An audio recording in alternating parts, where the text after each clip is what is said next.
Le he dicho que le vamos a enviar un vídeo grabado a ella. Este vídeo está grabado. Esto solamente funciona para vídeo, nada más de teléfono. No funciona para otra cosa. Pero aquí grabo los vídeos, después los paso al ordenador y en el ordenador se los mando a ella.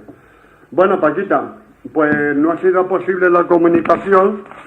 Un problema de teléfonos, tanto tuyo como por nosotros, pero esperemos que la semana que viene lo podamos tener arreglado para que puedas participar también en este culto de adoración y de alabanza. De hecho, aquí Ovidio y Francisca te envían un saludo. Así hacen un saludo. Saludos. Dios te bendiga. Y ya la próxima semana, aquí la nieta. La próxima semana, pues ya intentaremos arreglar la comunicación mejor. Venga, ¿vale? Bueno, vamos a ir. Quiero que busques en tu Biblia, cuando recibas este mensaje, lo buscas por Google, Romanos capítulo 5, versículos del 1 al 2. ¿De acuerdo? Romanos 5, versículos 1 y 2. Este es el primero que quiero que escuches también tú, aunque sea de una manera indirecta. ¿Vale? A ver, dice la palabra de Dios: justificados pues por la fe. Romanos 5, lo tenemos aquí, versículos 1 y 2, dice así la palabra de Dios: justificados pues por la fe, tenemos paz para con Dios por medio de nuestro Señor Jesucristo. Justificados pues por la fe, tenemos paz para con Dios mediante el Señor Jesucristo. Hermanos, ¿qué significa la palabra? Dame un poquito de agua. ¿Qué significa la palabra justificado? Según la Biblia, para que vosotros entendáis, una persona que ha sido justificada por Dios, por la fe, mejor dicho, y tenemos acceso a Dios mediante Jesucristo, una persona que ha sido justificada es aquella persona que ha cambiado de vida, que Cristo ha entrado en su vida y sus pecados han quedado borrados. ¿De acuerdo?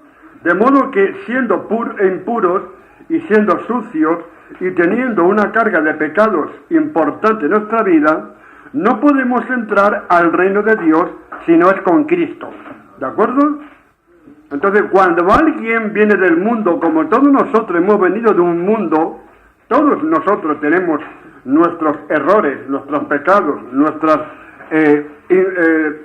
nuestras cosas que ocultar. Cuando hemos venido a Cristo, hemos sido limpiados y justificados. Es decir, Cristo dice al Padre, por Ovidio, por ejemplo, o por Paquita, que está escuchando a través del vídeo grabado: Padre, Paquita Moldón ha sido justificada. Yo te la presento, ¿vale? Entonces el Padre, Dios la acepta. Cuando Ovidio vino a Cristo, él fue justificado por Cristo delante de Dios. ¿Lo entendéis? ¿Entendéis el tema de justificado? ¿Lo tenéis claro? Hemos sido justificados por la fe y por eso tenemos, ¿qué dice la palabra? Por eso tenemos paz. Por eso tenemos paz interna. ¿Por qué tú tienes paz interna, Ovidio? ¿Por qué la tienes? Porque acepté a Cristo. Bien. Y Cristo me cogió. Vale. ¿Tú por qué tienes paz interna, Francisca? Yo tengo paz interna porque yo creo en Jesús. Vale. ¿Tú también, Rafa? Bien. Yo tengo mucha fe en Jesús. Vale. ¿Os dais cuenta? Esa es la cuestión. Hemos sido justificados, pues, por Dios, o sea, por la fe, y por eso tenemos paz para con Dios por medio de Jesucristo. Vamos a ir también, y quiero, Paquita, que lo apuntes, Primera de Pedro, capítulo 2, versículo 24. Dice la palabra de Dios: Él llevó nuestros pecados, Cristo llevó nuestros pecados, Cristo llevó tus pecados a cuestas, ¿vale? Ante la cruz, hasta la cruz, mejor dicho, para que nosotros, estando muertos a los pecados, vivamos a la justicia. Es decir, queremos ser hombres y mujeres justos. Por justicia no se entiende la justicia humana, se entiende la justicia de Dios, que es distinto. Queremos ser hombres justificados delante de Dios. Entonces Cristo llevó nuestros pecados durante todo su proceso de muerte, hasta la resurrección. Cristo llevó nuestros pecados, cargó con nuestros pecados, con todos los pecados de Rafael, con todos los pecados de Ovidio, con los pecados de Paquita, con los pecados cometidos por Francisca. Se hizo cargo de esos pecados para que muriésemos nosotros a los pecados. Es decir, ahora ya hemos muerto al pecado. Hemos muerto al pecado. Pues entonces, si hemos muerto al pecado, no podemos volver al pecado. No debemos, mejor dicho, volver al pecado si hemos muerto para aquellas cosas que antes hacíamos y que ya no hacemos. No puede haber un retroceso. Y si lo hay que arrepentirse rápidamente para recuperar. Dice, para que vivamos a la justicia, ¿de acuerdo? Vivamos a la justicia. Es que yo entiendo que para una niña tan pequeñita es un rollo esto, yo lo sé. Así que tiene que tener mucha paciencia. Vivamos a la justicia.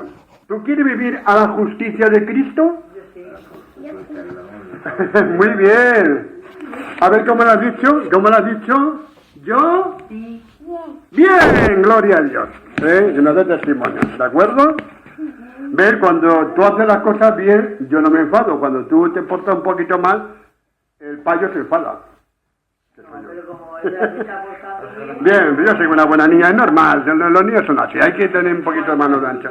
Hermanos, dice que Cristo llevó nuestros pecados, para que nosotros, estando muertos a los pecados, vivamos a la justicia. la justicia de Dios. Por la herida de Cristo, fuimos todos sanados. ¿De acuerdo? Hemos sido sanados, ¿pero de qué? Porque la gente piensa que solamente se refiere a enfermedades físicas. También puede.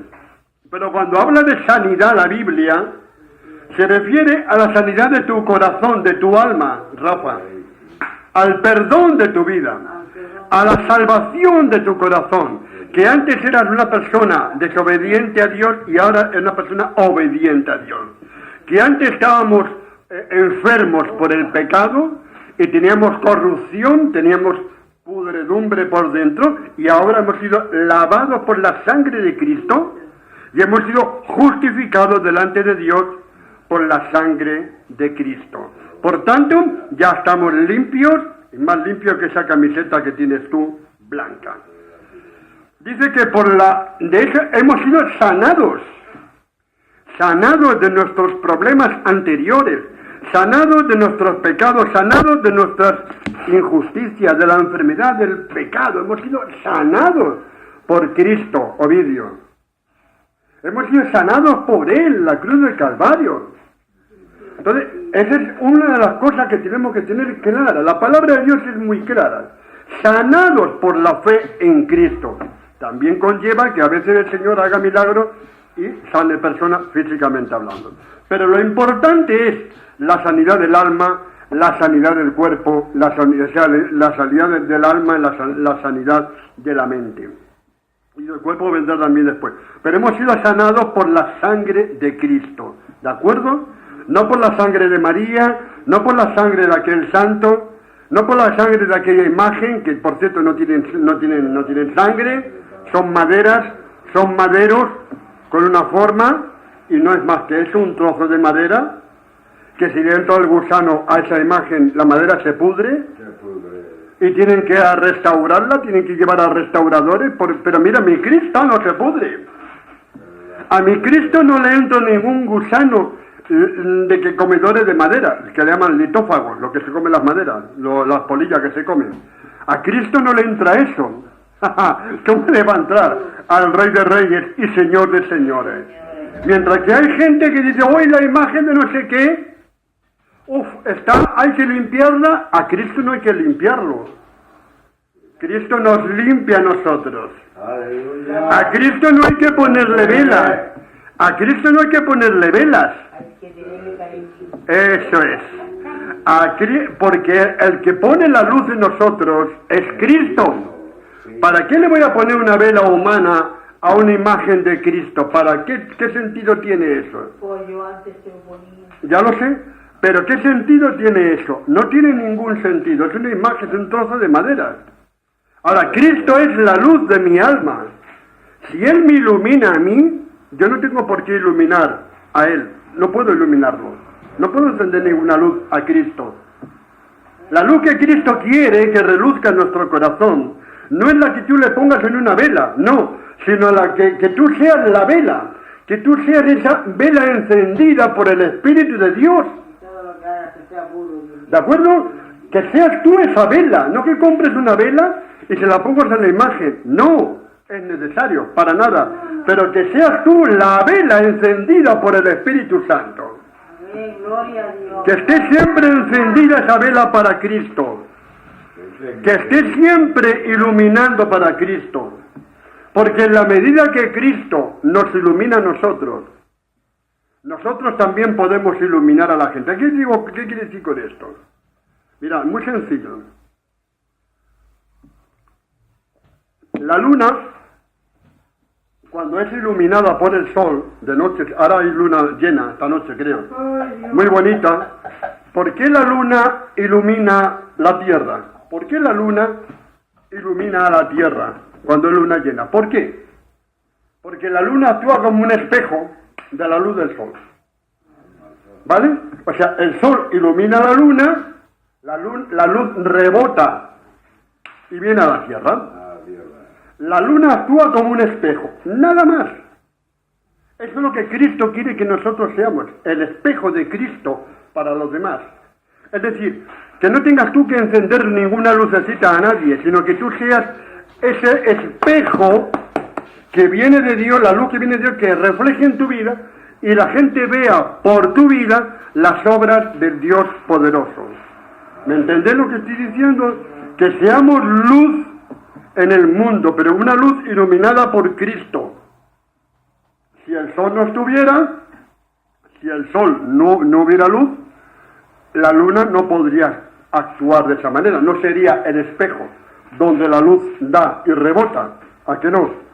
Estarían oscuras, el sistema planetario está completamente a oscuras. Pero como el sol rebota, la luz del sol rebota en la luna y la luna refleja la luz en la tierra, así es lo que quiere Cristo que hagamos, que seamos nosotros, el espejo de la luz de Cristo hacia nosotros. ¿De acuerdo? ¿Lo vais entendiendo? Bien. Hermanos, dice la palabra de Dios, Él llevó nuestros pecados, para que nosotros, como digo otra vez, Primera de Pedro 2:24, Paquita, tú lo vas a apuntar y lo vas a ver en el Google.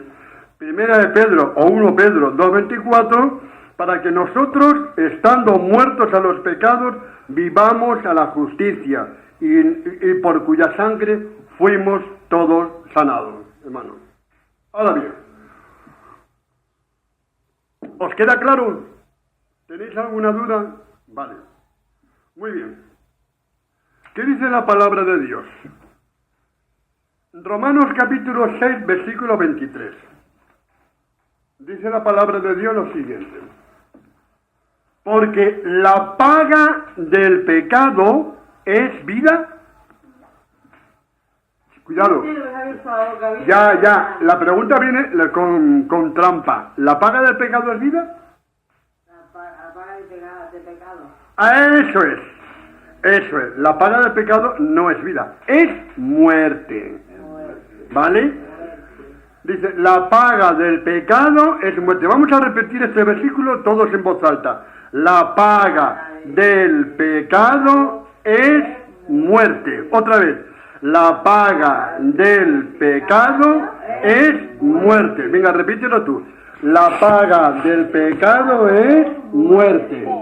La paga del pecado es muerte. Vale. Eso así en las iglesias, en la escuela dominical se enseña así a los niños. Bien, la paga del pecado es muerte. Fijaros qué mensaje más tremendo, ¿eh? El que practica el pecado termina muriendo. Como todos morimos físicamente, pero me refiero, la práctica del pecado es muerte. Es muriendo espiritualmente delante de Dios. Pero Dios ama al pecador. Dios ama al pecador. Y lo dice la palabra de Dios. De tal manera amó Dios al mundo que ha enviado, Juan capítulo 3, versículo 16, que ha enviado a Cristo, a su unigénito, para que todo aquel que en él crea se salve y no tenga condenación eterna. ¿Vale? Es decir, Dios ama a toda la humanidad pecadora. Dios no odia al pecador. Dios odia el pecado, que es distinto. Hablando en lenguaje moderno. Dios ama a todos los delincuentes. Todos hemos sido delincuentes. Todos hemos cometido pecados. Hemos delinquido la ley de Dios. Dios ama al delincuente, pero no ama al delito. No ama al pecado. Utilizo esa palabra como ejemplo. No ama al pecado. Dios aborrece el pecado. Nadie puede ir delante de Dios cargando lleno de pecados que no han sido perdonados por Cristo. No es posible ir a la vida eterna con carga de pecados que no han sido de alguna manera perdonados. Cuando una persona viene a Cristo y le pide perdón por todo, es un perdón integral. Dios no perdona por medidas, perdona ampliamente. Nosotros perdonamos por medidas. Te perdono un poquito, pero mañana vamos a ver. No, Dios perdona ampliamente. Dios perdona completamente. Pero eso sí, tenemos que asumir responsabilidad como cristianos. Tenemos que darnos cuenta que Dios no es un juego. Ahora peco, mañana Dios me perdona. Ahora peco, mañana Dios me perdona. No es así como funciona el tema. O sea, tomándote tú la libertad de pecar cuando te dé la gana, peor. Estás en un camino de destrucción. Y hay quien piensa de esa manera. No. Hermanos, tenemos que ser responsables. Sabemos que somos pecadores. Sabemos que caemos en desobediencia. Pero la responsabilidad es decir, Señor, ayúdame a salir de este problema. Señor, he cometido este pecado y no me he dado cuenta. O ha sido por circunstancias, por lo que sea. Señor, restaura mi vida. Y siempre con el compromiso de no volver a caer en ese error. O por lo menos trabajar para no caer más en ese error. Y olvidarse de todo eso para siempre. Es decir, tenemos que ser responsables, Rafael. Y yo he visto muchos cristianos que no son responsables de lo que son. Somos hijos del Padre, hijos de Dios. Somos príncipes para Dios. Dios es el rey, nosotros somos príncipes y princesas las mujeres. Pero los príncipes y princesas tienen que ser responsables de la labor que tienen que hacer. Para que el testimonio de la gente, ante la gente, sea un testimonio de, mira qué príncipe, mira que, ¿me entendéis? Ojo, es que hace las cosas bien. Bien, pues eso, como cristianos, tenemos nosotros que asumir esa labor. Tenemos que asumir ese papel, es decir, yo voy a tratar por todos los medios de hacer lo mejor que pueda y con la ayuda de Dios Él va a suplir mis necesidades. Mi compromiso es con Cristo. No es con el pastor de turno, es con Cristo. El compromiso es con Cristo. Tu compromiso, Rafael, no es conmigo, es con Cristo, el Hijo de Dios. Tu compromiso, Francisca, no es conmigo, es con Cristo. Mirad, el otro día, un amigo, que no voy a mencionar el nombre, que tú ya le conoces, que es creyente también, que conocemos, no menciono el nombre porque no quiero que por vídeo salgan los nombres. Un buen creyente tuvo el desliz de pasarse un poquito con la bebida. Tuvo el desliz, el resbalón de pasarse. Fui a su casa y me lo encontré mal. Se había pasado. Me dijo, mira, por favor, ayúdame, perdóname, ayúdame. Digo, no te tengo yo que perdonar, es Dios quien te tiene que perdonar. Es Dios que tiene que restaurar tu vida. Y aquel hombre se me puso llorando, con 72 años que tiene, 74, se me puso, yo no sabía que iba a reaccionar de esa manera. Se me tiró de rodillas delante mía. yo tenía su Biblia, la tenía abierta en mis rodillas y puso la frente encima de su Biblia, gritándole a Dios, gritándole a Dios en su idioma, gritándole a Dios, Señor, yo lo entendí, ayúdame, perdóname, Señor. Entonces yo le tuve que hablar, siendo un hombre mayor, le tuve que hablar con severidad, porque hay momentos que le tienes que hablar a la persona con severidad. Digo, esto no es tolerable. Bien. Entonces, a mí sí me ocurrió hacer una cosa después, volví a visitarle después, y le llevé hice en el ordenador una carta, un papel con el nombre de él. Yo no digo nombre, me comprometo a seguir a Cristo y pido perdón por lo que pasó y no volveré a hacer esto. Y entonces se lo llevé. Digo, mira, ¿tú quieres firmar esta carta? ¿La quieres firmar como escrita por ti? Yo se la leí. Digo, sí, yo quiero firmarla.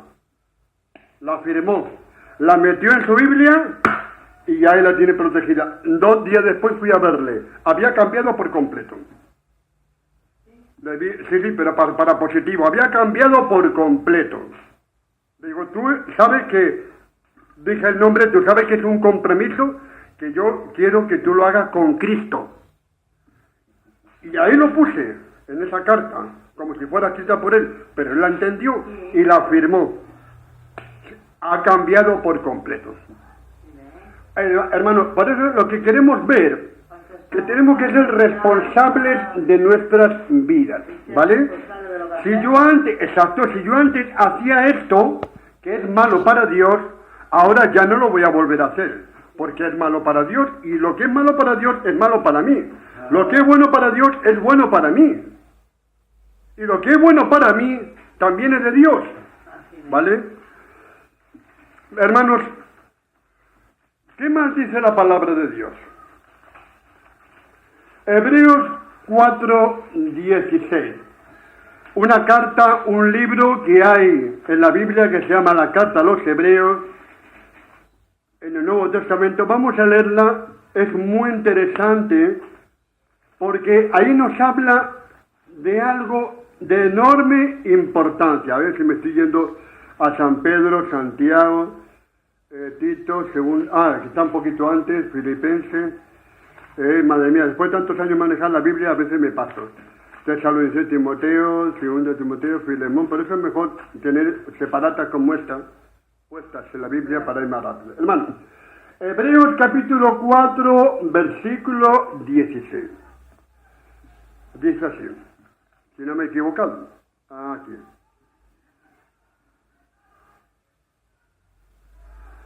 Dice la palabra de Dios cuando habla de Cristo. Acerquémonos, pues, confiadamente al trono de la gracia. El trono de la gracia. Eso es una especie de trono, donde estás tú sentada, Francisca. Ese es un trono donde tú estás sentada, ¿vale? El trono de la gracia es digamos, que es una manera de hablar, es una especie de ¿por qué es de la gracia? La gracia porque te haga gracia y te haga reír, no sé qué, no sé cuánto. No, no es esa gracia. Es que la gente se confunde. Parece ser que donde todo el mundo se ríe y cuenta chistes, no es la gracia que estamos hablando. La gracia de la que habla aquí Cristo, la palabra de Dios mejor dicho, es el perdón de los pecados constante. Es de la reconciliación permanente. Es del constante amor que Dios nos tiene a nosotros los seres humanos. Esa es la gracia de Dios hacia nosotros. Fijaros, dice un refrán, más vale caer en gracia que antes que caer en desgracia. Hermano, por tanto, usando ese refrán, más vale caer en gracia que en desgracia. Más vale caer en Cristo o con Cristo o entregarse a Cristo que no entrar en desgracia. La desgracia es lo contrario de la gracia, ¿vale? Es la oscuridad y la gracia es la luz, ¿de acuerdo? La desgracia es la oscuridad. La gracia es la luz, ¿de acuerdo? De modo que millones de personas que aparentemente están bien, pero por no estar con Cristo, están en desgracia. Nosotros antes estábamos en desgracia. No teníamos a Cristo. Sí, éramos personas buenas,